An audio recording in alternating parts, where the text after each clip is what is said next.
Assalamualaikum warahmatullahi wabarakatuh. Alhamdulillahirrabbilalamin. Saya Liana Liani, mahasiswi semester 5 Ilmu Al-Quran dan Tafsir Universitas PTIQ Jakarta. Pada kesempatan kali ini akan membahas sebuah ayat dalam surah Al-Waqiah, yakni ayat ke-79 dengan judul yang saya ambil, Eksplorasi Larangan Menyentuh Al-Quran Kecuali Bagi Mereka yang Bersuci, dalam pembahasan Kitab Ahkamul Quran Tafsir Imam At-Tahawi. Langsung saja. Ta'wilu qawluhu ta'ala, penjelasan firman Allah Ta'ala, la yamassuhu illal mutahharun, tidak ada yang menyentuhnya kecuali orang-orang yang disucikan. Qala Allah Azza wa Jalla, Allah Subhanahu wa Ta'ala telah berfirman, innahu laqur'anun karim, dan ini sesungguhnya Al-Quran yang sangat mulia. Fi kitabim maknun, dalam kitab yang terpelihara, la yamassuhu illal mutahharun, tidak ada yang menyentuhnya kecuali orang-orang yang disucikan. Quran surah Al-Waqiah ayat 77 sampai dengan ayat 79. Tapi di sini yang akan kita bahas itu hanya ayat yang ke-79, yakni la yamassuhu illal mutahharun.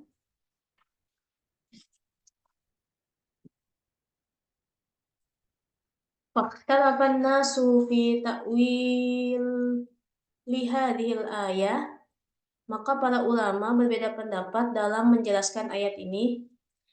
Faru'ya fi dzalika an Ibni Abbasin maka diriwayatkan dari Ibnu Abbas dalam hal takwil ayat ini. Hadis yang pertama, hadatsana Fahdun, telah menceritakan kepada kami Imam Fahad.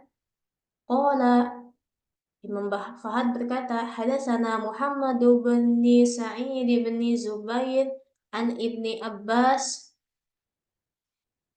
telah menceritakan kepada kami Imam Muhammad bin Sa'id bin Jubair dari Ibnu Abbas bahwasanya la yamassuhu illal mutahharun, bahwasanya ayat la yamassuhu illal mutahharun qala al malaikah, itu yang berkata malaikat.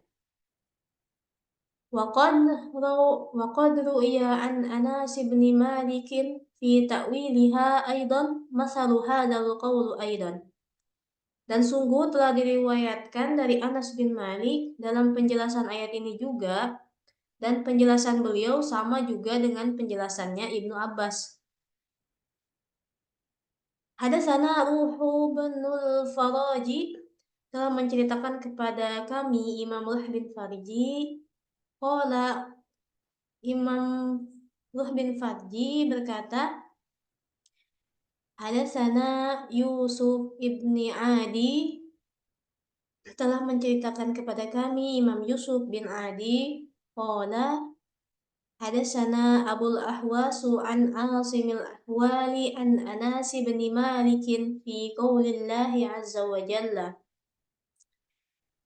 Imam Yusuf bin Adi berkata, telah menceritakan kepada kami Imam Abu Ahwas dari Asim Ahwal dari Anas bin Malik berkata bahwa yang memberi yang dari Imam Awas bin Malik dalam firman Allah Azza wa Jalla, ayat la yamassuhu illal mutahharun qala malaikah, yang memberitakan adalah malaikat. Kemudian hadis selanjutnya, hadatsana Yunus, telah menceritakan kepada kami Imam Yunus. Qala akhbarana Ibnu Wahab anna Malikan akhbarahu, Imam Yunus berkata, telah memberitakan kepada kami Ibnu Wahab bahwa sesungguhnya Imam Malik telah memberitakan kepadanya. Qala ahsana ma sami'tu fi hadhil ayah la yamassu ilal mutahharun, Imam Malik berkata, penjelasan yang paling bagus yang pernah saya dengar dalam masalah ayat ini yaitu ayat la yamassuhu illal mutahharun innaha bimunzilatil ayatil lati fi surati abasa wa tawalla. Bahwasanya ayat ini sederajat atau semakna dengan ayat yang ada dalam surah Abasa. Qaulullahu azza wa jalla, firman Allah azza wa jalla, kalla innaha tazkirah, sekali-kali jangan begitu, sungguh ajaran-ajaran Allah itu suatu peringatan. Fi suhufim mukarramah, maka barang siapa menghendaki tentulah dia akan memerhatikannya di dalam kitab-kitab yang dimuliakan di sisi Allah. Marfu'atim mutahharah, yang ditinggikan dan disucikan. Bi aidi safarah, di tangan para utusan malaikah. Kiramim bararah, yang mulia lagi berbakti. Quran surah Abasa ayat 11 sampai dengan ayat 16.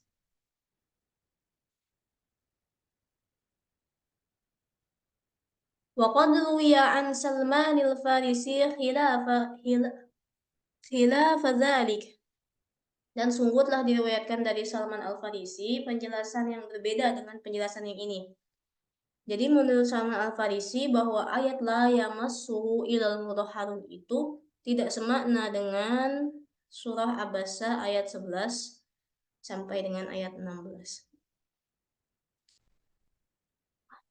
Hadis selanjutnya, hadatsana Fahdun telah menceritakan kepada kami Imam Fahad, qala hadatsana Muhammad bin Sa'id qala akhbarana Syarikun 'anil A'mashi an Ibrahim an Abdurrahman ibni Yazid. Imam Fahad berkata telah menceritakan kepada kami Imam Muhammad bin Sa'id. Imam Muhammad bin Sa'id berkata telah memberitakan kepada kami Imam Syarik dari Imam Amashi, dari Imam Ibrahim, dari Abdurrahman bin Yazid. Qala ataina Salman wa kana fi ghazatin fa atainahu wa qad kharaja minal khala'i. Imam Abdurrahman bin Yazid berkata, kami mendatangi Salman dan keadaan Salman sedang ada dalam peperangan. Kemudian kami mendatangi Salman ke tempat ia berperang. Setelah sampai, ternyata Salman keluar dari kamar mandi. Mungkin selesai menuntaskan hajatnya. Maka faqulna iqra lana. Maka kami berkata, coba bacakan ayat Al-Quran kepada kami. Faqala, maka Salman menjawab, Inni la amassuhu innahu la yamassuhu illal mutahharun. Saya tidak menyentuhnya karena sesungguhnya Al-Quran tidak disentuh kecuali oleh orang-orang yang bersuci.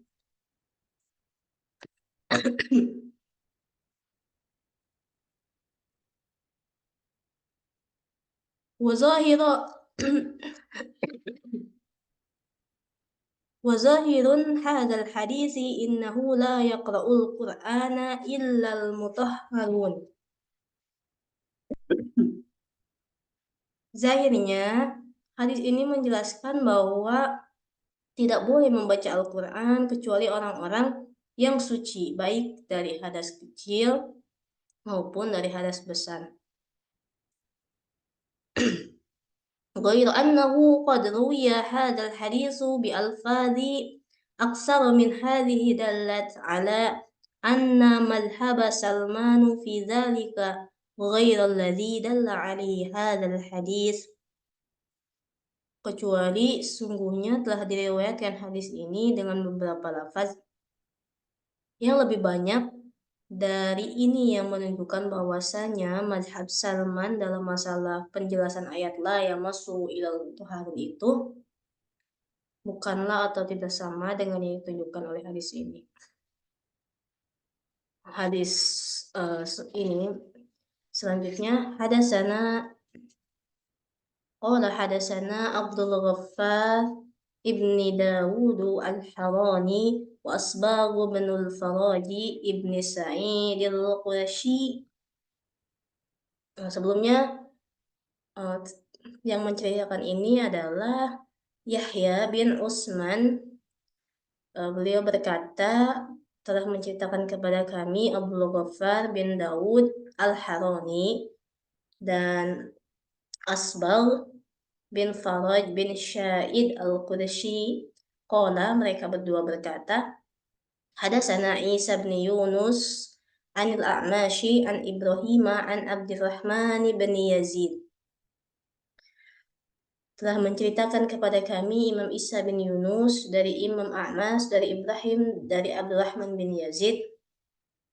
Qala, Imam Abdurrahman berkata, kunna ma'a Salmana fabaraza lihajatin wa laysa bainana wa bainahu nahru wala ma'un. Kami bersama-sama dengan Salman, kemudian Salman melakukan hajat. Dan antara kami dengan Salman itu tidak ada sungai, wala ma'un, dan tidak ada air. Summa akbaru faqulna ya Aba Abdillah alla na'tika bima'in fatatawadda'u kay taqra'u alaina. Kemudian kami berkata, wahai Abu Abdillah, apakah boleh kami mendatangkan atau mencarikan air untukmu, kemudian kamu bisa melakukan wudhu supaya kamu dapat membacakan ayat Al-Quran kepada kami? Faqala, kemudian Salman menjawab, inni lastu amassuhu innahu la yamassuhu illal mutahharun. Sungguhnya aku tidak menyentuh Al-Quran dan sesungguhnya tidak menyentuh Al-Quran kecuali orang-orang yang suci. Kemudian summa qura'a alaina hatta qulna hasibna. Kemudian Salman membacakan ayat Al-Quran kepada kami sehingga kami berkata kepada Salman, kami sudah menduganya.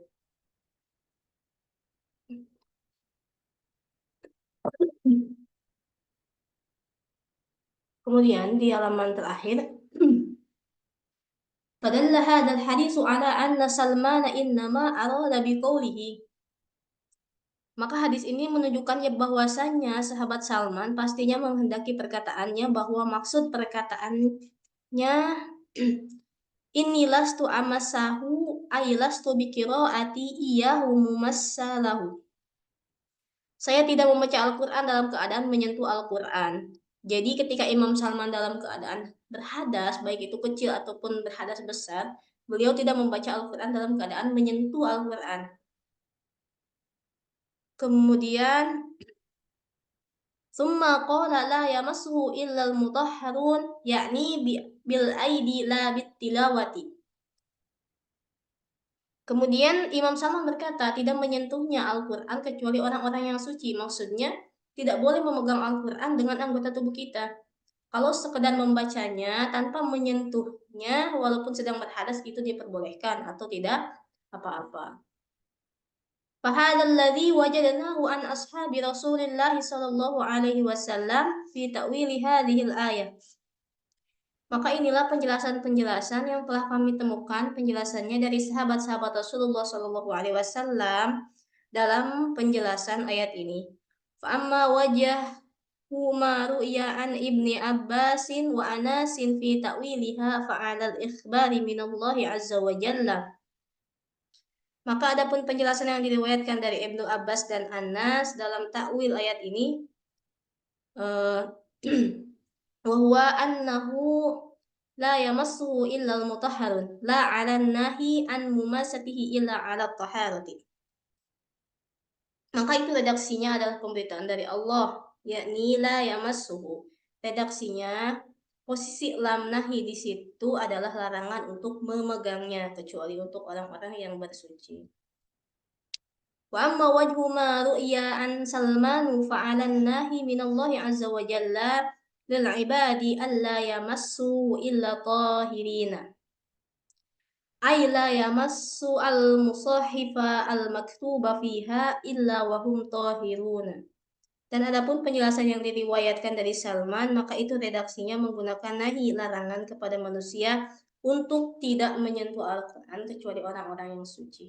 Maksudnya tidak boleh menyentuh kepada mushaf-mushaf yang tertulis dalamnya Al-Quran kecuali dalam keadaan mereka suci dari hadas kecil maupun hadas besar.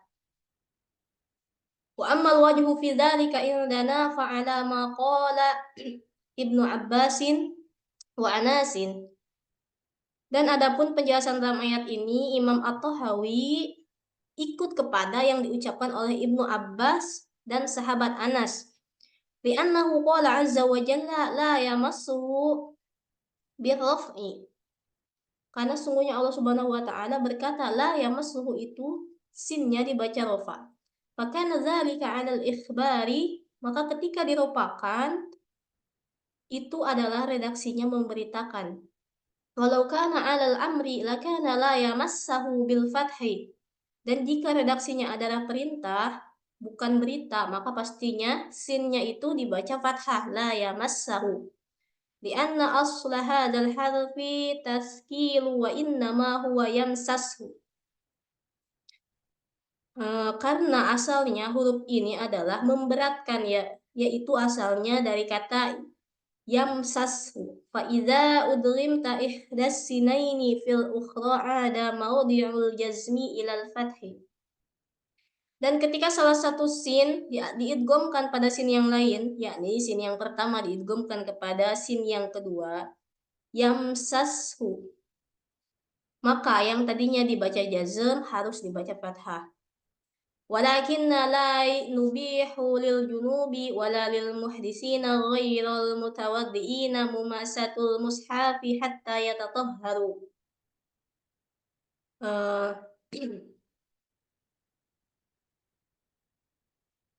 Akan tetapi kami tidak memperbolehkan bagi orang-orang yang junub dan orang-orang yang punya hadas kecil yang belum berwudu tidak boleh menyentuh Al-Quran sehingga mereka bersuci terlebih dahulu. Lima qadru ya fi dzalika an Rasulillah sallallahu alaihi wasallam lama katabahu lil Amru ibni Hazam. Karena ada keterangan yang sungguh telah diriwayatkan oleh Rasulullah sallallahu alaihi wasallam ketika Rasulullah menyurati Ammar bin Hazam yang dalam surat itu terdapat ayat Al-Quran. Berikut hadisnya, yakni sebagai jadi hadis terakhir dalam pembahasan ini. Hadatsana Yunus telah menceritakan kepada kami Imam Yunus, qala Imam Yunus berkata, akhbarana ibni Wahbi anna Malikan hadatsahu an Abdillahi bihi Abi Bakrin ibni Muhammad ibni Amru ibni Hazam telah memberitakan kepada kami Imam Ibnu Wahab bahwasanya Imam Malik telah menceritakan kepadanya dari Abdullah bin Abi Bakar bin Muhammad bin Amr bin Hazam, inna fil kitabil ladzi katabahu Rasulullah sallallahu alaihi wasallam li Amru ibni Hazam alla yamassal Qur'ana illa tahiran. Bahwasanya dalam surat yang ditulis oleh Rasulullah Shallallahu Alaihi Wasallam kepada Ammar bin Hazam itu terdapat ayat Al-Quran, Allah yamassal Qur'ana illa tahiran, tidak boleh menyentuh Al-Quran kecuali orang-orang yang bersuci.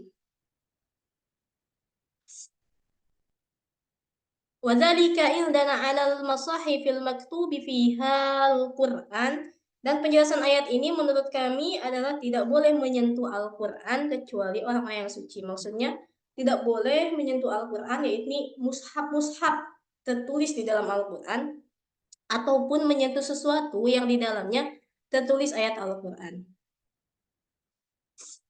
Wa kadzalika la yanbaghi lil junubi wal haidhi, dan begitu juga tidak boleh bagi orang yang junub, wanita haid, wala lil muhdisina bil ghaiti wal bauli wa ma siwahuma mimma yunkidut at-taharata. Dan orang-orang yang punya hadas baik itu hadas besar ataupun hadas kecil dan lain sebagainya yang membatalkan kesucian, tidak boleh ayyamassa dirhama al-maktuba fihi suratu minal Qur'ani hatta yatatahharu. Tidak boleh menyentuh uang dirham yang di dalamnya tertulis surah Al-Quran sehingga mereka melakukan bersuci terlebih dahulu. Wa hadza qaulu Malik wa Abi Hanifah wa Abi Yusuf wa Muhammad wa Syafi'i. Dan ini adalah perkataan Imam Malik dan Abi Hanifah dan Imam Abu Yusuf dan Imam Muhammad dan Imam Syafi'i. Jadi menurut mazhab mereka, ketika ada uang di dalamnya tulis Al-Quran tidak boleh disentuh oleh orang-orang yang berhadas. Dapat kita simpulkan bahwa Penjelasan ayat la yamassuhu illal mutahharun dalam kitab Imam At-Tahawi ini, beliau menjelaskan kita tidak boleh memegang Al-Quran atau mushaf-mushaf Al-Quran ketika kita sedang berhadas, atau sesuatu yang memang di dalamnya tertulis Al-Quran tidak boleh kita pegang ketika kita dalam keadaan berhadas. Wallahu a'lam bishawab. Alhamdulillahirabbil alamin. Mungkin hanya ini yang dapat saya sampaikan. Kurang lebihnya mohon maaf. Akhirul kalam. Wassalamualaikum warahmatullahi wabarakatuh.